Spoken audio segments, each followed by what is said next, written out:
अच्छा, हम जो है वो आज जहाँ से स्टार्ट करेंगे वो होगा स्ट्रेस स्ट्रेन डायग्राम, या उसको जो है वो स्ट्रेन स्ट्रेस कर्व भी कहते हैं।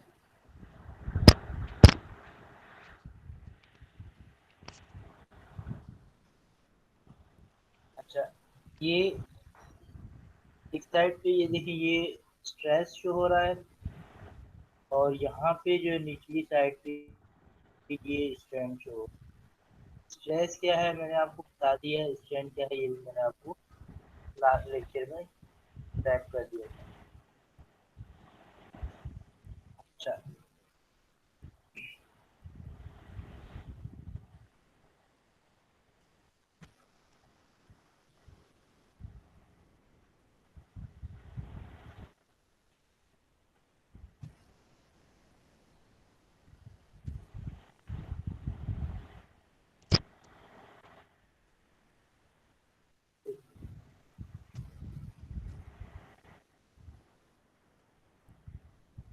अच्छा, ये स्ट्रेन है और यहाँ पे साइड में स्ट्रेस।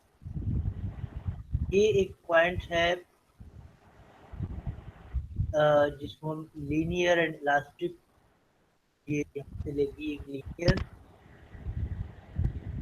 एक लाइन है, और ये जो है वो लीनियर और इलास्टिक शो कर रहा है लाइन। इस यहाँ तक लेके इसको कहते हैं प्रोपोर्शनल लिमिट।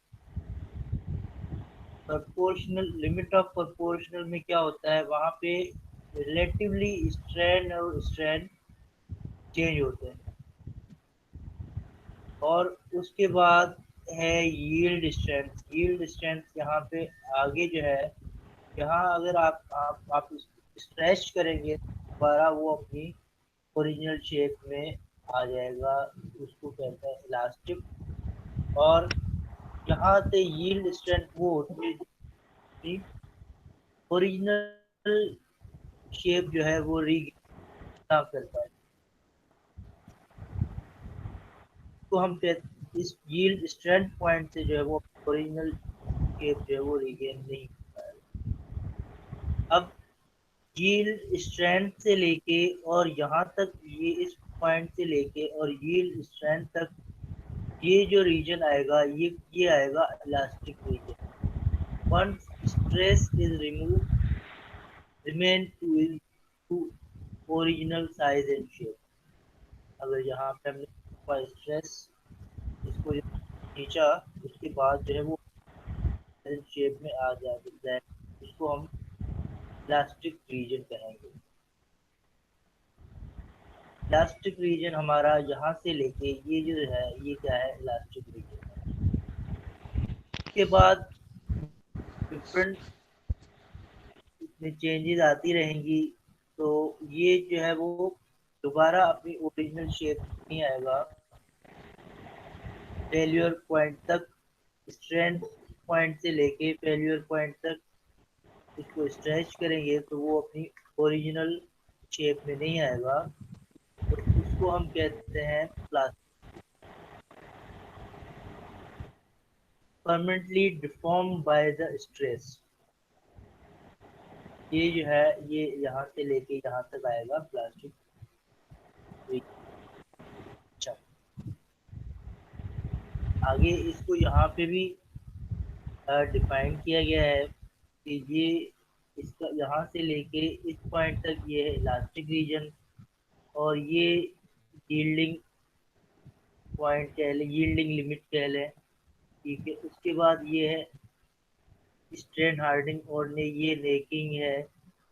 अब ये स्ट्रेन हार्डनिंग क्या है, नेकिंग क्या है, अल्टीमेट स्ट्रेस क्या है, ये मैं आपको आगे चल के बताता हूँ।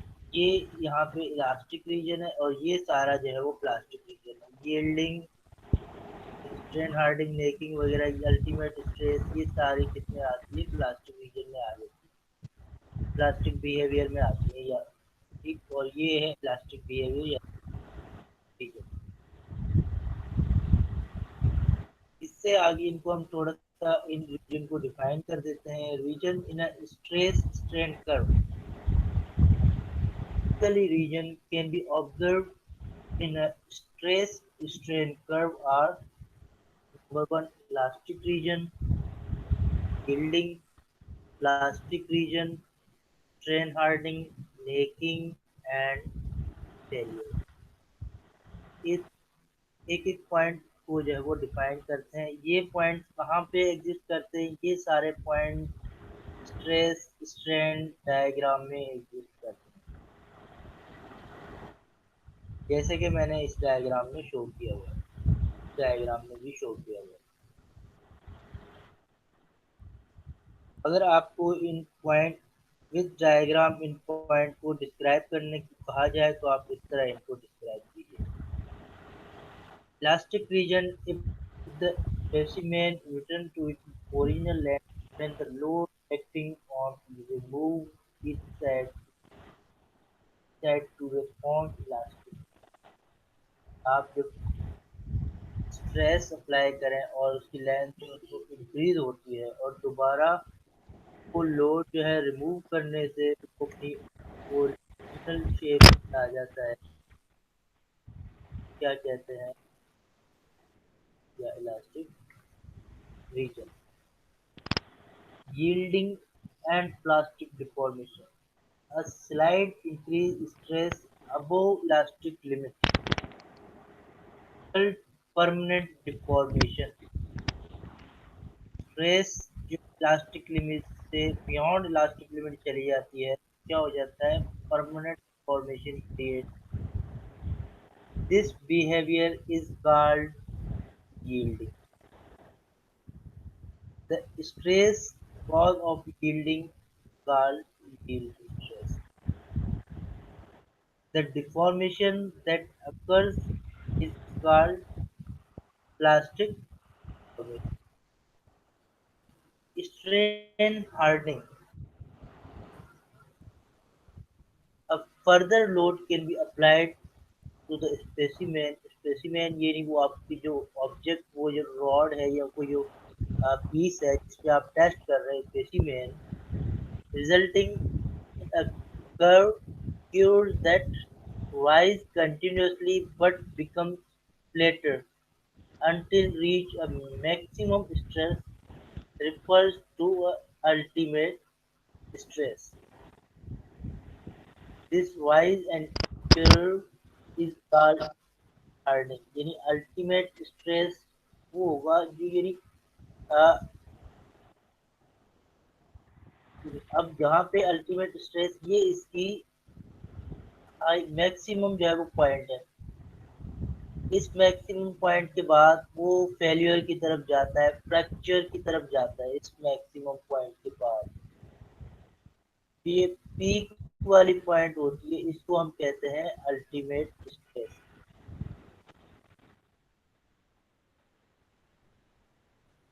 इसी को ही हम जो है वो स्ट्रेन हार्डनिंग की। अच्छा, necking and failure after the ultimate stress. After the ultimate stress, cross-sectional area begins to decrease localized region of the specimen instead of our desired length. The load, the stress, keeps dropping until the specimen reach the fracture point. Necking के बाद इस point को जो है वो necking कहते हैं। ठीक है, इस पॉइंट को क्रिएट करने के बाद यहाँ फेल्यूर यहाँ से होगा। आफ्टर नेकिंग इस तरीके का जो वो कर्व बनेगा, जो इसको हम नेकिंग कहते हैं। उसके बाद अगेन जैसे भी वो फोर्स अप्लाई लोड अप्लाई करेंगे तो यहाँ पे क्या होगा? फेल्यूर हो। ठीक है, रॉड जो होगी, स्पेसिमन जो यहाँ या इससे टूट जाएगा, फेल हो जाएगा यहाँ पे।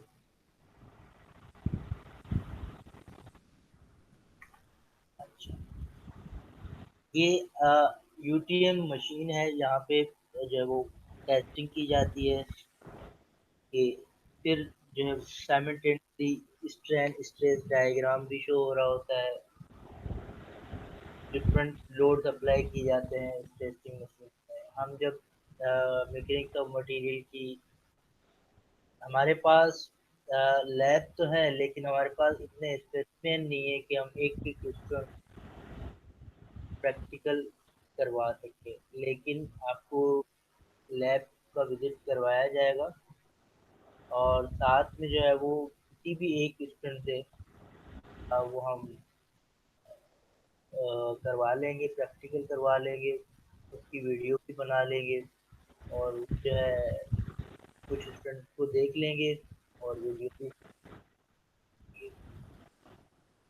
और एक मैनुअल भी हमारे पास है, इसको हम रीडिंग वगैरह भी ले लेंगे, सारी चीज़ें वहाँ पे लोग। लेकिन सर हमारे आपकी पास आवाज इतने, बहुत हल्की आ रही है। हमारे पास स्पेसिमेन इतने नहीं है। तो हम एक एक से जो है वो प्रैक्टिकल तो नहीं करवा सकते, मैं कर लूंगा या कोई एक स्टूडेंट कर लेगा, एक मशीन पे एक प्रैक्टिकल हम कर लेंगे। अच्छा, ये जैसे हम स्ट्रेंथ स्ट्रेस डायग्राम पे जो शो यानी इसको डिफाइन करके आए हैं पॉइंट को। ए पॉइंट क्या है? Proportional limit, yield stress point, lower yield stress point, ये जो है वो यील्ड स्ट्रेस पॉइंट है, ये लोअर यील्ड स्ट्रेस पॉइंट है। उसके बाद यहाँ से जो है प्लास्टिक बिहेवियर स्टार्ट होता है। स्ट्रेन हार्डनिंग क्या है मैंने आपको बताया, नेकिंग क्या है उसकी डेफिनेशन हम वहाँ पे डिफाइन करके आ गए। अच्छा, ये अगेन जो है वो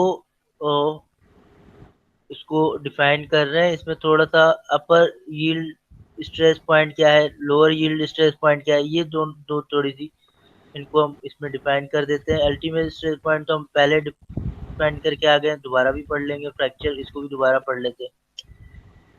तो अच्छा, according to Hooke's law, proportional limit O A, यहाँ पे ओ ए कि ये स्ट्रेन स्ट्रेस डायग्राम, ये डिफरेंट थोड़ी सी वर्डिंग है, इसको हर बुक में थोड़ा सा चीज एक ही है, लेकिन अब वहां पे देखें यील्ड स्ट्रेंथ का खाली उसको डिफाइन कर दिया, यहाँ पे लोअर और लोअर अपर यील्ड स्ट्रेंथ है। अब ये लोअर और अपर यील्ड स्ट्रेस पॉइंट जो है ये इसमें आता है, डक्टाइल मटेरियल जो होता है उसमें आते हैं, ductile material. According to Hooke's law, proportional limit is the limit where stress directly proportional to strain within the proportional limit. The stress-strain curve is a straight line from O to A, O to A. Young's modulus of ratio stress and strain for material is a constant with proportional limit. Then elastic limit from O to B, elastic limit from O to B. Elastic limit will not come back to its original shape. When the external force is removed in the stress strain curve from a point A to B yield point, a material exhibits elastic properties. If external load is increased beyond the elastic limit, the material will not come back to its original shape, isn't it? Upper yielding point at point B, this one, upper yield stress point. Beyond the elastic limit, a ductile material exhibits plastic properties. Upper yield stress point is the point where maximum external load or stress is required initiate plastic deformation inside the material. Strength of a material corresponding to point B known as a yield strength. Lower yield point C after point C, this one. After point C, material length will increase with a very very small increase tensile load. In other words, the point where minimum load is required to exhibit plastic behavior in a material. अच्छा, उसके बाद जो है वो ultimate strength हम define करके आ चुके हैं। यहाँ पे फिर दोबारा डिफाइन करते हैं ultimate strength corresponding two point D, on point D. ये जो पीक वाला पॉइंट है यहाँ पे, ये अल्टीमेट स्ट्रेंथ है।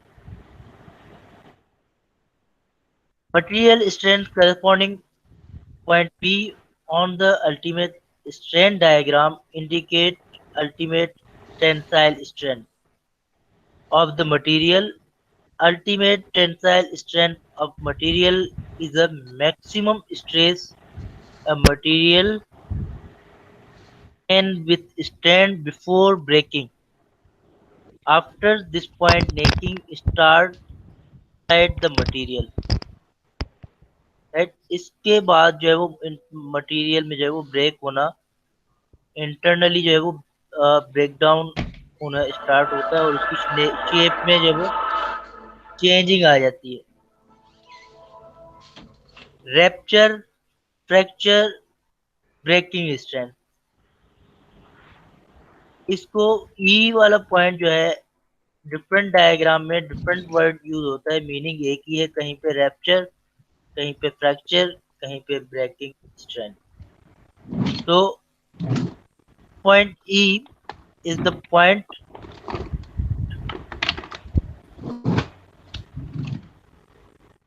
which material fracture breaks striking strength of a material.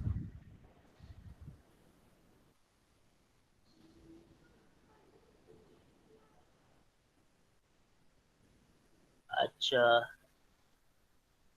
ठीक है। उसके बाद यहाँ पे strain stress diagram for textile and plastic material. यहाँ पे ये जो है वो ब्रिटल मटेरियल का है। देखें, ये ब्रिटल मटेरियल में यहाँ पे कोई वो लोअर यील्डिंग पॉइंट और वो चीज़ नहीं है, और ये यहाँ पे ये जो है पॉइंट वो किसका है, डक्टाइल मटेरियल का। तो इन दोनों की जब हम स्ट्रेन स्ट्रेस डायग्राम बनाते हैं तो इनकी डायग्राम में डिफरेंट होती है। तो ये दोनों डायग्राम के यहाँ पे कंपैरिजन यहाँ पे दिया गया है। ठीक है।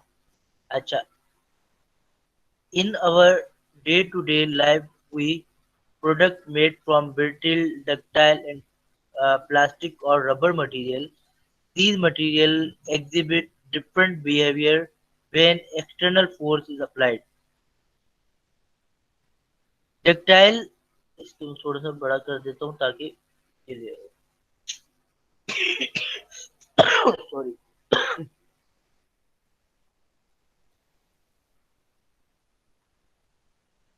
अच्छा, as shown in a stress strain diagram for ductile material exhibit elastic as well as plastic deformation. Ultimate stress point and fracture point are not the same. Copper, aluminum, steel, etc. are ductile material. For example, when a steel material is bent up to elastic limit, sheet will region its the initial position, but after this limit, the material shows in the uh, plastic behavior.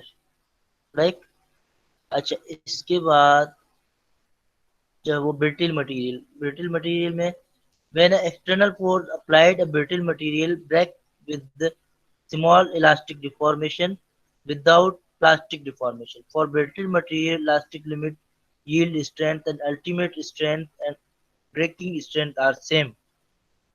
In other words, brittle material absorb relatively little energy prior for a prior to fracture. Example of brittle material are ceramic, wood, glass, PMMA and graphite, cast iron, ETT और भी काफी सारे जो है वो brittle material में property पाई जाती है मटेरियल में। तो for example, brittle material such as a pencil or glass will break suddenly with snapping sound and little deformation, right? तो ये इनको थोड़ा सा डिफाइन किया गया है डक्टाइल मटेरियल और मिलिट्री मटेरियल को इन सिंपल वर्ड। अच्छा, यहाँ पे थोड़ा सा प्लास्टिक मटेरियल को भी डिफाइन कर देते हैं। प्लास्टिक मटेरियल में क्या है, similar to the ductile material, some plastic material exhibit elastic properties up to proportional limit, but plastic material required very less stress compared to ductile material to produce deformation. Elastic material do not show any work hardening during plastic deformation। ठीक है, अब यहाँ पे क्योंकि plastic के बारे में हम कोई इसमें क्वेश्चन नहीं देंगे, ज्यादातर आपसे अगर पूछा भी जाएगा तो इलास्टिक और बिल्टेड मटेरियल के बारे में। अच्छा, ये हुक्स लॉ को थोड़ा सा क्योंकि जो यहाँ पे हमने पढ़ा था वहां पे प्रोपोर्शनल लिमिट जो है वो एक्चुअली क्या है, लिमिट ऑफ प्रोपोर्शन, वो हुक्स लॉ है। Hooke's law defined the linear relationship between stress and strength within the elastic limit region, within the elastic region, यानी ये यहाँ पे, ये देखिए यहाँ पे क्या है, प्रोपोर्शनल लिमिट यहाँ तक है, तो ये क्या है, ये बेसिकली हुक्स लॉ है। Hooke's law is defined linear relationship between stress and strain within the elastic region, right? So stress is equal to E into strain. E for modulus of velocity or Young modulus। अच्छा, यहाँ तक तो हमने कह लिया। अब जो है थोड़ा सा स्ट्रेन स्ट्रेन डायग्राम हमने कवर कर लिया, तो अब मैं आपको कुछ न्यूमेरिकल वगैरह इसके देना चाहूंगा।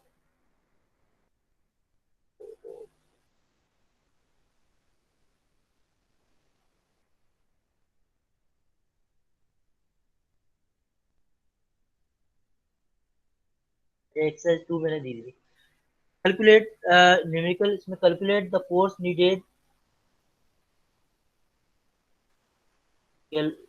वेलेट्राइन शीट मेटल, ये कोई मेटल है, sheet of metal 5 millimeter thick and 0.8 meter wide, given that the ultimate stress is 50 megapascal, calculate the force, यानी फोर्स आपको कैलकुलेट करनी है। ठीक है, तो हमारे पास क्या है, अब फार्मूला, ये हमने एरिया निकाल दिया क्योंकि शीट की ये साइज हमने हमें दी हुई थी, तो यहाँ से हमने एरिया निकाल लिया, इसको 0.8 को मिलीमीटर में कन्वर्ट कर दिया, और ये 5 मीटर है। अब ये शीट का जो है हमने एरिया निकाल लिया, अल्टीमेट स्ट्रेस हमें दिया हुआ है, इसको भी मिलीमीटर में हमने कन्वर्ट कर दिया। अब यहाँ पे फोर्स फूक रहा है, तो अब स्ट्रेस क्या है, बेसिकली फोर्स क्या है, वो स्ट्रेस ही है ना, तो स्ट्रेस है F/A। अब स्ट्रेस हमें, हम यहाँ पे स्ट्रेस जो है क्या दिया हुआ है, 50 मेगा पास्कल, तो ये रहा फोर्स।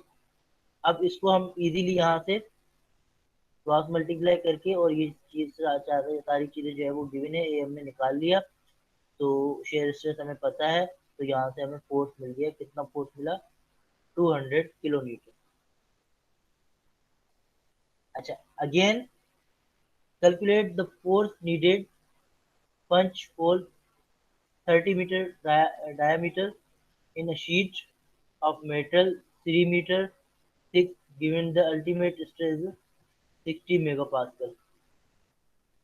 अब जो है ये आप खुद करें, मैं आपको 10 मिनट देता हूँ, नहीं मैं आपको 10 मिनट देता हूँ, और 10 मिनट में जो है ये मुझे सॉल्व करके व्हाट्सएप करें। 10 मिनट में ये प्रॉब्लम सॉल्व करके मुझे व्हाट्सएप करें। Okay sir.